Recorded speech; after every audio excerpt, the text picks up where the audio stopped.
Unit 2, How Things Work. Open page number 9.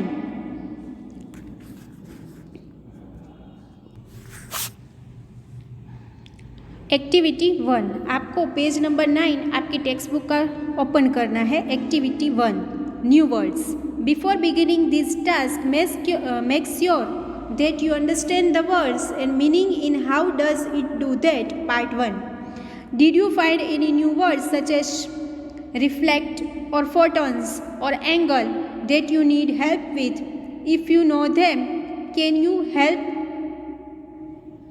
another classmates understand? Use a dictionary or task to classmates until everyone understands the new words.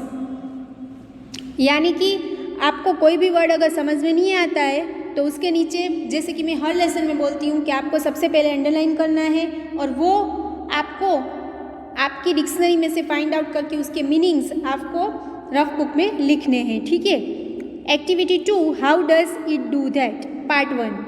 Have you ever wondered how a mirror works. आपको कभी भी ऐसा आश्चर्य हुआ है कि mirror कैसे work करता है.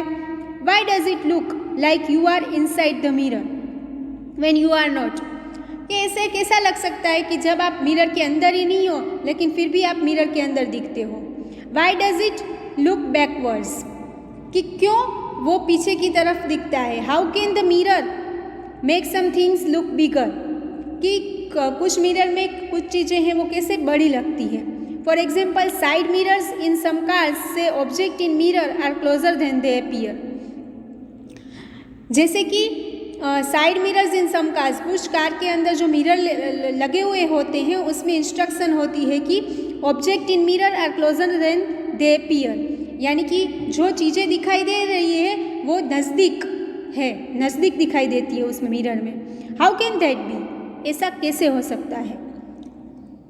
And what about a magnifying glass और the zoom on a camera और अ माइक्रोस्कोप. और मैग्नीफाइंग ग्लास कैसे काम करता है, जूम में ऐसे कैसे हो सकता है, कैमरा के अंदर जो जूम होता है, हमारे पास सबके पास अब तो मोबाइल्स आ गए हैं तो उसमें भी हम जूम करके देखते हैं तो कैसे ऐसा हो सकता है. और माइक्रोस्कोप, माइक्रोस्कोप भी कैसे इस तरीके से कर सकता है. How can this make things look bigger than they are. किस तरीके से ये चीज़ें सारी, फॉर एग्जाम्पल अगर कैमरा के अंदर जूम हम करें तो किस तरीके से चीज़ें हैं वो बड़ी बड़ी लगने लगती हैं. तो ये सारी चीज़ें हमको आश्चर्य करती है. Open page number 10. Activity 3, this article begin by asking questions about how things work. ये आर्टिकल है वो बताता है कि किस तरीके से चीज़ें हैं वो काम करती है. It ask about mirrors, magnifying glasses, cameras and microscope. वो मिरर्स के बारे में, मैग्नीफाइंग ग्लास के बारे में, कैमरा, सब के बारे में पूछते हैं. Because of all this things depend on light. क्योंकि ये सारी चीज़ें हैं वो लाइट के ऊपर डिपेंड करती हैं. Let's write a new article about electricity. चलो हम एक आर्टिकल लिखते हैं इलेक्ट्रिसिटी के बारे में. List 4 things that depend on electricity. आपको यहाँ पर ये एक्सरसाइज है वो आपके वर्कबुक में भी है और यहाँ पे भी दी गई है तो वो आपको वर्कबुक में कर लेनी है. ठीक है. उसमें है कि एक्टिविटी 2 जो है वर्कबुक का वो मैं खुद करवा दूंगी आपको, लेकिन एक्टिविटी 3 है वो अभी मैं आपको समझा दूंगी तो वो आपको वर्कबुक में कर लेना है. ठीक है. इसमें है कि कोई भी 4 चीज़ें ऐसी आपको लिखनी है कि जो इलेक्ट्रिसिटी के ऊपर डिपेंड करती है. तो वो तो आप बहुत सारी आपके घर में से भी लिख सकते हो, जैसे कि है वॉशिंग मशीन है, गीज़र है.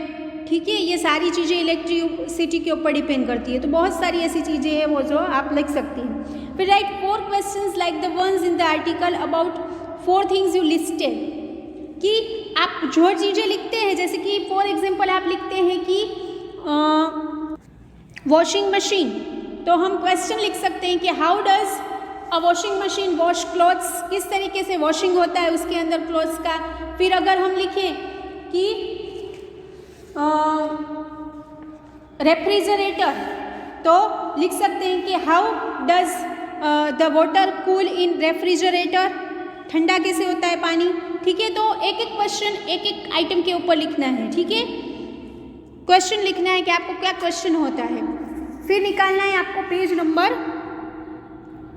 11, how does it do that, part 2।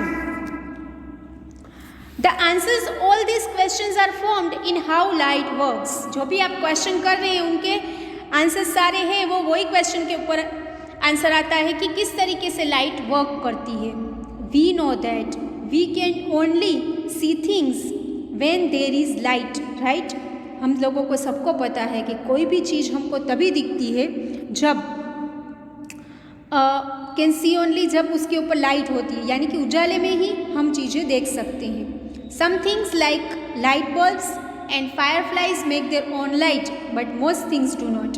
कुछ चीज़ें होती हैं जैसे कि लाइट बल्ब होता है, फायरफ्लाइज होता है, उनकी खुद की लाइट होती है, लेकिन मोस्ट ऑफ चीज़ें होती हैं उनकी खुद की लाइट नहीं होती है। So how do we see them, तो हम कैसे उसे देख सकते हैं। We see them because they reflect light, हम उसको देख सकते हैं क्योंकि वो लाइट को रिफ्लेक्ट करते हैं। Light is energy made of many very tiny parts called photons. Light है वो एक एनर्जी है जो छोटे छोटे पार्ट्स होते हैं उसकी बनी हुई होती है, जिसे फोटोन कहा जाता है। The photons of light hit things and bounce back just like a boulders. Light के जो फोटोन्स होते हैं छोटे छोटे, वो थिंग्स के ऊपर, कोई भी चीज़ के ऊपर है वो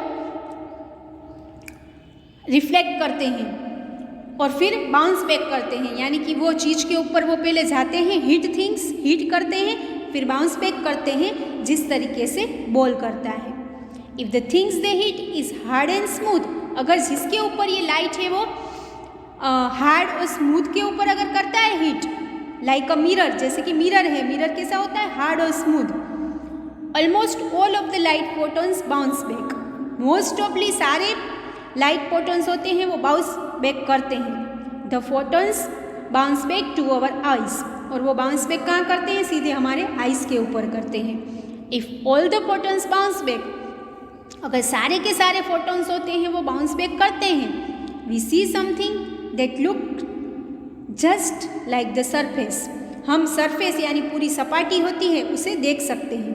but if the thing is smooth और नॉट सॉफ्ट और नॉट स्मूथ, लेकिन अगर चीज़ जो है वो सॉफ्ट और नॉट स्मूथ, इस सॉफ्ट यानी कि चीज़ है वो सॉफ्ट हो लेकिन स्मूथ ना हो, सॉफ्ट है लेकिन स्मूथ नहीं है। लाइक अ ब्लैंकेट, जैसे कि ब्लैंकेट होता है, ब्लैंकेट को हम छूते हैं तो वो सॉफ्ट लगता है लेकिन स्मूथ नहीं होता है, ठीक है, सॉफ्ट है वो लेकिन स्मूथ नहीं है। Fewer of the photons bounce back, तो ऐसी चीज़ें होती है तो उसमें थोड़े ही फोटॉन से वो बाउंस बैक करते हैं। And they bounce back at different angle, और वो अलग अलग एंगल के ऊपर बाउंस बैक करते हैं। When the bouncing photons enter our eyes, अगर ये बाउंसिंग फोटॉन्स है वो हमारी आइज के ऊपर एंटर करते हैं, we can see the shape of the things they bounce from, हम लोग हैं वो शेप देख सकते हैं जहाँ से वो बाउंस बैक करते हैं। So everything you see is really just bouncing photons, जो कुछ भी आप देखते हो इस तरीके से तो वो सारे बाउंसिंग फोटॉन्स है। Showing you the shape of the things, जो आपको चीज़ों की शेप दिखाते हैं जहाँ से वो हिट करके आए हैं, दे हिट करके आते हैं। जैसे कि कोई भी है चीज़ हम देखते हैं तो वो क्या है, बाउंसिंग फोटॉन्स है, और फिर वो बाउंसिंग फोटॉन्स हमको चीज़ की शेप दिखाते हैं, ठीक है। यहाँ तक हम पेज 11 तक कंप्लीट करते हैं, उसके बाद का हम आगे करेंगे। आपको यहाँ तक आपको कंप्लीट कर लेना है, और वर्कबुक में भी एक्टिविटी जो 3 है वो आपको कर लेना है, मैंने समझा दी है, ठीक है। एक्टिविटी 2 है वो उसका मैं आपको लिखवा दूंगी, लेकिन एक्टिविटी 3 है वो आपको वर्कबुक में पेज नंबर 18 में जो है वो आपको होमवर्क में कंप्लीट कर लेना है। डिफ़िकल्ट वर्ड्स है वो आपको रफ बुक में लिखना है, okay, do it your self.